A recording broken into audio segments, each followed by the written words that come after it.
సభ్యులు దీని చర్చలో పాల్గొనవచ్చు. ముందుగా అఖిల ప్రియ గారిని మాట్లాడుతున్నాం. ధన్యవాదాలు అధ్యక్ష. అధ్యక్ష, ఇరిగేషన్ డిపార్ట్మెంట్కి 18,224 కోట్లు కేటాయించినందుకు చంద్రబాబు నాయుడు గారికి, కేశవ్ గారికి, మరి మంత్రి గారికి ధన్యవాదాలు తెలియజేసుకుంటూ అధ్యక్ష, ఈ బడ్జెట్ని చూసినప్పుడు ప్రతి ఒక్క చుక్క ఉపయోగపడేలాగా, ప్రతి ఒక్క ఎకరా పచ్చగా ఉండేటట్టుగా, అదేవిధంగా ప్రతి ఒక్క రైతు ముఖంలో చిరునవ్వు ఉండేటట్టుగా ఈ బడ్జెట్ని కేటాయించినందుకు ధన్యవాదాలు మరొకసారి తెలియజేసుకుంటూ అధ్యక్ష, వైఎస్ఆర్సీపీ నాయకులు బయట ప్రెస్ మీట్లు పెట్టి ఏ విధంగా అటు చంద్రబాబు నాయుడు గారు కావచ్చు, కూటమి ప్రభుత్వము రాయలసీమకి, రైతులకి, రాష్ట్రానికి అన్యాయం చేస్తుందని చెప్పి మాట్లాడుతున్నారు అధ్యక్ష. ఒక చిన్న ఉదాహరణ చెప్పాలనుకుంటే, ఏదైతే అన్నమయ్య డ్యాము కూలిపోయినప్పుడు జగన్ ప్రభుత్వము, వైసీపీ నాయకులు ఏం చేస్తున్నారని చెప్పి మేము ప్రశ్నిస్తున్నాం అధ్యక్ష. అదేవిధంగా అలగనూరు డ్యాము డ్యామేజ్ అయినప్పుడు మరి వైసీపీ ప్రభుత్వం ఏం చేస్తుందని చెప్పి మేము ప్రశ్నిస్తున్నాం అధ్యక్ష. ఈ 2 ప్రాజెక్టులు ఎందుకు చెప్తున్నానంటే అధ్యక్ష, ఈ 2 ప్రాజెక్టులు కూడా కడప జిల్లాకి నీళ్లు తీసుకుపోయే ప్రాజెక్టులు అధ్యక్ష. ప్రజలందరూ కూడా కడప జిల్లాకే జగన్మోహన్ రెడ్డి వైసీపీ పార్టీ ఏం చేయలేకపోయింది, మరి పోలవరంని ఏ విధంగా పూర్తి చేస్తుంది, రాష్ట్రంలో ఉన్న రైతులను ఏ విధంగా కాపాడుతుందని చెప్పి ప్రజలకు కూడా గమనించారు. కాబట్టి ఈరోజు వాళ్ళకి ప్రతిపక్ష హోదా కూడా లేకుండా పక్కన కూర్చోబెట్టడం జరిగింది అధ్యక్ష. ఈరోజు గర్వంగా చెప్పుకోగలుగుతున్నాం అధ్యక్ష, పోలవరము ఏదైతే గత ప్రభుత్వంలో పక్కన పడేసినారో, కేవలం ప్రెస్ మీట్ల కోసము పోలవరంని వాడుకున్నారో, ఈరోజు మన ప్రభుత్వం వచ్చిన తర్వాత పోలవరంని 70% కన్నా పైన పూర్తి చేసి, ఈరోజు అది మన ప్రభుత్వంలోనే పూర్తి చేసి జాతికి అంకితం చేస్తామన్న నమ్మకం ఈరోజు ప్రజలందరూ కూడా కలిగింది అధ్యక్ష. గతంలో మనం చూసాం అధ్యక్ష, ఇరిగేషన్ మంత్రులుగా పనిచేసిన ఇద్దరు కూడా ఒకరు ఇదే అసెంబ్లీలో బల్లగుద్ది మరీ చెప్పినారు, సంవత్సరం కాలంలో పోలవరం పూర్తి చేస్తామని. ఆ నాయకులు ఎక్కడ పోయినారు అధ్యక్ష? అదేవిధంగా పోలవరం అంటే అర్థం కూడా తెలియని వాళ్ళు కూడా పోలవరం గురించి మాట్లాడడం జరిగింది అధ్యక్ష. కానీ ఈరోజు చంద్రబాబు నాయుడు గారికి అటు తెలంగాణ కావచ్చు, ఇటు మన ఆంధ్ర రాష్ట్రంలో ఉన్న ఇరిగేషన్ ప్రాజెక్టుల మీద కావచ్చు, రైతుల విషయంలో కావచ్చు, రైతులకు ఏమి కావాలనే పూర్తిగా అవగాహన ఉంది కాబట్టే మరి ముచ్చుమరి, పట్టిసీమ లాంటి ప్రాజెక్టులు పూర్తి చేయడమే కాకుండా అధ్యక్ష, ఈరోజు గర్వంగా చెప్పుకోగలుగుతున్నాం అధ్యక్ష, హంద్రీ నివాని కూడా లైనింగ్ కానీ వైడనింగ్ కానీ పూర్తి చేసి 47 టీఎంసీ నీళ్లు చిత్తూరు వరకు తీసుకుపోయిన ఘనత మన ప్రభుత్వం కానీ మరొకసారి తెలియజేసుకుంటున్నాం అధ్యక్ష. తుంగభద్ర గేట్లు రిపేర్లు వస్తే అధ్యక్ష, గత ప్రభుత్వంలో తుంగభద్ర గేట్లు కూడా రిపేర్ చేయాలని పరిస్థితులలో వైసీపీ నాయకులు ఉన్నప్పుడు మన ప్రభుత్వం వచ్చిన తర్వాత ఈరోజు తుంగభద్ర గేట్లు కూడా రిపేర్లు ఇప్పుడు కూడా చేస్తున్నారు మన ప్రభుత్వం అని చెప్పి కూడా గర్వంగా తెలియజేసుకుంటున్నాం అధ్యక్ష. అలగనూరు డ్యాము డ్యామేజ్ అయినప్పుడు అధ్యక్ష, అప్పట్లో వైసీపీ ప్రభుత్వంలో ఉన్నప్పుడు కేవలం 3 కోట్లు మాత్రమే ఖర్చు పెట్టిండాల్సింది అధ్యక్ష. కానీ ఇప్పుడు ఆ 3 కోట్లు కాస్త 34 కోట్ల రూపాయలు ఈరోజు మనం డబ్బు ఖర్చు పెట్టాల్సిన అవసరం పడింది అధ్యక్ష. ఈరోజు చంద్రబాబు నాయుడు గారు కూడా మరి ఆ అలగనూరు కూడా వెంటనే పూర్తి చేస్తామని చెప్పి హామీ ఇవ్వడం జరిగిందని చెప్పి కూడా తెలియజేసుకుంటాం అధ్యక్ష. మరి చంద్రబాబు నాయుడు గారు గతంలోనే జీవో ఇచ్చినారు అధ్యక్ష, గుండెవుల ప్రాజెక్ట్ని పూర్తి చేస్తాము, తప్పకుండా రైతులను ఆదుకుంటాము, చివరి ఆయకట్టు వరకు నీళ్లు తీసుకుపోతామని చెప్పి మాట ఇచ్చినారు అధ్యక్ష. జగన్ ప్రభుత్వం వచ్చిన తర్వాత ఎందుకు అధ్యక్ష ఆ ప్రాజెక్ట్ని ముందుకు తీసుకెళ్ళకపోయినారు? ఎందుకంటే ఈ ప్రాజెక్ట్ని ముట్టుకుంటే తప్పకుండా చంద్రబాబు నాయుడు గారి పేరు బయటకు వస్తుంది, చంద్రబాబు నాయుడు గారికి మంచి పేరు వస్తుంది, ప్రజలు ఆయన గుర్తుపెట్టుకుంటారనే స్వార్థంతో జగన్మోహన్ రెడ్డి ఆ ప్రాజెక్ట్ని పక్కన పెట్టడం జరిగింది అధ్యక్ష. రాయలసీమలోనే కోనసీమగా మారడానికి అవకాశం ఉన్న జిల్లా నంద్యాల జిల్లా అధ్యక్ష. ఎందుకంటే అటు కేసీ కెనాల్ కావచ్చు, తెలుగంగ కావచ్చు, కుందు కావచ్చు, ఎస్ఆర్బీసీ కావచ్చు, ఈ ప్రాజెక్టులన్నీ కూడా నంద్యాల ప్రాంతంలో ఉండడం వల్ల చాలా అడ్వాంటేజ్ కూడా మాకు ఉంది అధ్యక్ష. ఎప్పుడో బ్రిటిష్ కాలంలో కట్టిన కేసీ కెనాల్కి మరి రిజర్వాయర్లు లేకపోవడం అనేది మా దురదృష్టం అధ్యక్ష. మరి ఈ గుండెవల ప్రాజెక్ట్ వస్తే దానికి కూడా మేలు జరుగుతుందని చెప్పి ఈ సందర్భంగా తెలియజేసుకుంటున్నాం అధ్యక్ష. రాయలసీమ లిఫ్ట్ ఇరిగేషన్ గురించి వైసీపీ నాయకులు చాలా మాటలు మాట్లాడుతున్నారు అధ్యక్ష. ఈ రాయలసీమ లిఫ్ట్ ఇరిగేషన్ అనేది ఏంటంటే అధ్యక్ష, చాలా మందికి అవగాహన కూడా చాలా మందికి లేదు అధ్యక్ష.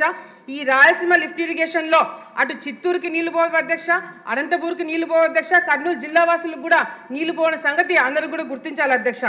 అదేవిధంగా ఈ రాయలసీమ లిఫ్ట్ ఇరిగేషన్ అనేది టెంపరీ ప్రాజెక్ట్ అధ్యక్ష. ప్రతి ఒక్క చుక్కకి మనం డబ్బు ఖర్చు పెట్టాల్సిన అవసరం ఉంటుంది. ఒక్క టీఎంసీ నీళ్లు లిఫ్ట్ చేయాలంటే 35 కోట్ల రూపాయలు అప్రాక్సిమేట్లీ ఖర్చు పెట్టాల్సిన అవసరం ఉంటుంది అధ్యక్ష. అదే గుండెం లాంటి పర్మనెంట్ ప్రాజెక్ట్ వస్తే రైతులందరూ కూడా మేలు జరుగుతున్న సంగతి మనం గుర్తించాలి అధ్యక్ష. సున్కేసుల రిజర్వాయర్ అధ్యక్ష, దాని కెపాసిటీ వచ్చి 1.2 టీఎంసీ అధ్యక్ష. కర్నూలు వాసులకే తాగునీటికి సరిపోని ఈ సున్కేసుల అధ్యక్ష చివరి ఆయకట్టు వరకు నీళ్లు రావాలంటే సాధ్యం కాదు అధ్యక్ష.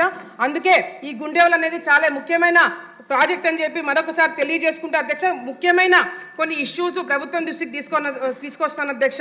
శ్రీశైలం నీళ్లు ఏదైతే నిప్పుల వాగు ద్వారా సంత జుట్టూరు దగ్గర కేసీ కెనాల్కి లిఫ్ట్ జరుగుతుందో అధ్యక్ష, అక్కడ షట్టర్లు డ్యామేజ్ అయినాయి అధ్యక్ష.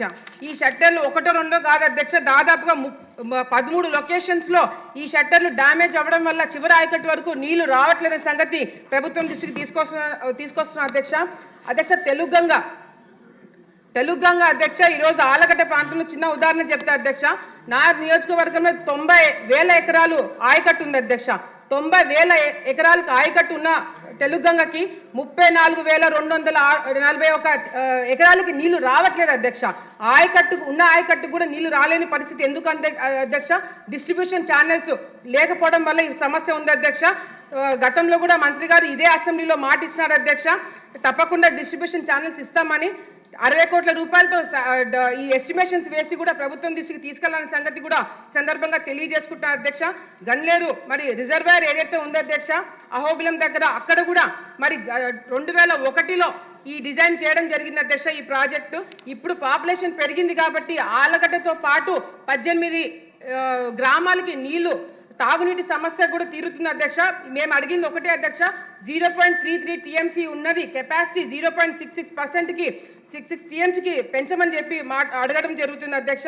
అదేవిధంగా అధ్యక్ష, తెలుగు గంగ కింద 18 ట్యాంకులు ఆలగడ్డ తాలూకాలో ఉంటే అధ్యక్ష, ఈ 18 ట్యాంకులు లీకేజ్ వల్ల మరి నీళ్లు చివరి ఆయకట్టు వరకు రావట్లేదు అధ్యక్ష. దానికి కూడా చాలా పెద్ద సమస్య ఉంది. దానికి కూడా 11 కోట్ల రూపాయలతోటి మేము ఎస్టిమేషన్ చేసి పంపించడం జరిగింది అధ్యక్ష. ముఖ్యంగా అధ్యక్ష, ఈరోజు చంద్రబాబు నాయుడు గారి విజన్ ఏదైతే ఉందో, గోదావరి నీళ్లు బనకచెర్లకి తీసుకురావాలన్న ఆలోచన ఏదైతే చంద్రబాబు నాయుడు ఎప్పుడైతే చెప్పినారో అధ్యక్ష, రాయలసీమలో ఉన్న ప్రతి ఒక్కరు కూడా ఆయన ఫోటో ఇళ్లలో పెట్టుకోవడం కాదు అధ్యక్ష, ఆయన ఫోటో మన గుండెల్లో పెట్టుకొని ఈరోజు చంద్రబాబు నాయుడు గారిని పూజించడం జరుగుతుంది అధ్యక్ష. అధ్యక్ష, 2 నిమిషాలు అధ్యక్ష. ఏదైతే ముఖ్యంగా ఈ పాయింట్ అందరికీ తెలియాల్సిన విషయం, చాలా ముఖ్యమైన విషయం అధ్యక్ష. రాయలసీమ లిఫ్ట్ ఇరిగేషన్ గురించి పెద్దగా మాట్లాడుతున్న వైసీపీ నాయకులకి అధ్యక్ష, ఈరోజు కేవలం మట్టి పని చేసి 800 కోట్ల రూపాయలు బిల్స్ డ్రా చేసుకొని కమిషన్ల కోసం కక్కుర్తిబడి ఈ ప్రాజెక్ట్ని మొదలుపెట్టారు అధ్యక్ష. ఇది మొదలుపెట్టే రోజు వాళ్ళకు కూడా తెలుసు ఇది మధ్యలోనే ఆగిపోతుందని తెలిసి కూడా ఎన్జిటి వాళ్ళు అబ్జెక్షన్ పెడతారని తెలిసి కూడా ఈ ప్రాజెక్ట్ని మొదలుపెట్టారు అధ్యక్ష. ఈరోజు అధ్యక్ష, మే 5వ తారీఖు 2020లో ఈ ప్రాజెక్ట్ని మొదలుపెట్టిన వీళ్ళు మరి కేసీఆర్ గవర్నమెంట్ అప్పట్లో ఉన్న వాళ్ళు, తెలంగాణ వాళ్ళు కూడా దీని గురించి మాట్లాడలేదు అధ్యక్ష. మరి అప్పట్లో ఉన్న జగన్మోహన్ రెడ్డి గారి మంత్రులు వాళ్ళు వీళ్ళు ఒకరిళ్ళ కాడికి ఒకరు పోయినారు అధ్యక్ష. దీని గురించి ఎక్కడ టాపిక్ రాలేదు అధ్యక్ష. ఎప్పుడైతే ఎన్జిటికి వీళ్ళే కంప్లైంట్ ఇచ్చి 800 కోట్ల రూపాయలు డ్రా చేసుకున్న తర్వాత ఎన్జిటికి కంప్లైంట్ ఇస్తారు అధ్యక్ష, అక్కడితో వాళ్ళు ప్రాజెక్టు ఆపేస్తారు అధ్యక్ష. ఒక చిన్న ఉదాహరణ చెప్పి పూర్తి చేస్తాను అధ్యక్ష. ఈరోజు జగన్మోహన్ రెడ్డి గారి మెంటాలిటీ కావచ్చు, వాళ్ళ వైసీపీ నాయకుల మెంటాలిటీ తెలియజేయడానికి ఒక చిన్న ఉదాహరణ చెప్పి క్లోజ్ చేస్తాను అధ్యక్ష. తెలంగాణ ప్రాజెక్ట్ ఏదైతే పాలమూరు రంగారెడ్డి ప్రాజెక్ట్ ఏదైతే రాయలసీమ వాసులకి మరణ శాసనం అని చెప్పిన వైసీపీ నాయకుల అధ్యక్ష చాలా పెద్ద మాటలు మాట్లాడినారు అధ్యక్ష. కానీ జగన్మోహన్ రెడ్డి గారు ఏదైతే రాయలసీమకి ఈ ప్రాజెక్ట్ వస్తే అన్యాయం జరుగుతుందని చెప్పిన మాట్లాడిన జగన్మోహన్ రెడ్డి గారు అదే తెలంగాణలో PLR కంపెనీ ద్వారా టెండర్లు వేయించి ఆ టెండర్లు వాళ్ళకి వచ్చేటట్టు చేశారు అధ్యక్ష. ఈ PLR కంపెనీ ఎవరిదో అధ్యక్ష? పెద్దిరెడ్డి రామచంద్రరెడ్డి ఈ కంపెనీ ద్వారా వీళ్ళు తెలంగాణలో పనులు వీళ్ళే చేపిస్తారు అధ్యక్ష. రాయలసీమ దగ్గరకు వచ్చేకాలకి రాయలసీమకి అన్యాయం జరుగుతుందని చెప్పి వీళ్ళే మాట్లాడతారు అధ్యక్ష. ఈరోజు రాయలసీమకి అన్యాయం చేశారంటే, రాయలసీమ ద్రోహులు ఎవరైనా ఉన్నారంటే అది జగన్మోహన్ రెడ్డి వైసీపీ పార్టీ అని చెప్పి ఈరోజు రాయలసీమలో ఉన్న ప్రతి ఒక్కరు కూడా నమ్ముతున్నారని చెప్పి ఈ సందర్భంగా తెలియజేసుకుంటున్నాం అధ్యక్ష. చివరిగా ఒకే పాయింట్ అధ్యక్ష. అయిపోయింది అధ్యక్ష. లస్కర్ల అధ్యక్ష ఏదైతే శ్రీశైలం ప్రాజెక్టులకి మరి లస్కర్లు భూమి ఇచ్చినారో గత ఎన్నో సంవత్సరాల నుంచి వాళ్ళు ఇబ్బందులు పడుతున్నారు అధ్యక్ష. ఈ ఎన్నో సందర్భాల్లో మంత్రి గారి దృష్టి కూడా రావడం జరిగింది అధ్యక్ష. ఏదైతే లస్కర్లు వాళ్ళ సర్వీస్ రెగ్యులైజేషన్ చేయమని చెప్పి ఒక రిక్వెస్ట్ పెడుతున్నారు అధ్యక్ష. లేని పక్షంలో కాని పక్షంలో అధ్యక్ష వాళ్ళకి హెచ్ఆర్ఏ కానీ డిఏ కానీ ఇవ్వాలని చెప్పి కూడా రిక్వెస్ట్ చేస్తున్నారు అధ్యక్ష. లస్కర్లు ఎవరైనా చనిపోతే వాళ్ళ పిల్లలకు కానీ వాళ్ళ భార్యలకు కానీ ఇవ్వాలని చెప్పి కూడా ఒక రిక్వెస్ట్ పెడుతున్నారు. కాబట్టి లస్కర్లను కూడా పిలిపించుకొని మాట్లాడి ఈ ప్రభుత్వం ఎక్కువ ఖర్చు కూడా కాదు అధ్యక్ష, తక్కువ బడ్జెట్లోనే వాళ్ళని కూడా సాటిస్ఫై చేయాలనుకుంటుంది. కాబట్టి లస్కర్లను కూడా దృష్టిలో పెట్టుకొని నిర్ణయం తీసుకోవాలని చెప్పి సందర్భంగా తెలియజేసుకుంటూ నాకు అవకాశం ఇచ్చినందుకు మీకు ధన్యవాదాలు తెలియజేసుకుంటాం అధ్యక్ష. రిక్వెస్ట్ అండి, ఇది ఇంపార్టెంట్ సబ్జెక్ట్, అందరికీ తెలుసు. రాష్ట్రానికి కావాల్సిన ఇంపార్టెంట్ సబ్జెక్టు.